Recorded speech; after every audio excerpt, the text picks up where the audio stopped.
तुम्ही कधी भातामध्ये तेल आणि चटणी टाकून खाल्लंय का? जर नसेल खाल्लं तर एकदा खाऊन बघा. खरंच एक नंबर लागतं. त्यानंतर मी बाहेर बसली होती आणि मला माकड दिसलं. माकडाची तर मला खूप भीती वाटते.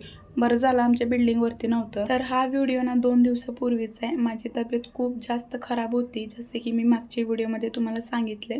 तर आता मी व्हॉइस ओव्हर करते ना, तेव्हा पण माझा घसा थोडासा दुखतोय. मला खोकला आहे.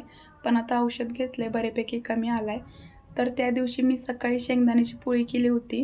त्याचं अर्धं सारण मी तसंच ठेवलं होतं आणि शेंगदाणे आणि गूळ पण ठेवलं होतं.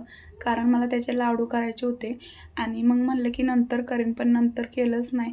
आणि संध्याकाळी आता किचनमध्ये येऊन बघते तर ते असंच ठेवलं होतं. मग विचार केला की नंतर आणि उद्या पण मलाच करावं लागणार. मग पटापटा लाडू करून घेतले आणि ह्याच्यामध्ये मला ड्रायफ्रूट्स टाकायचे होते. पण मी ड्रायफ्रूट्स कधी कट करायची, सो मग तसंच केलं. जास्त काही झाले नव्हते आणि पिल्लूसाठी आज उपीट बनवलं होतं. चला बाय.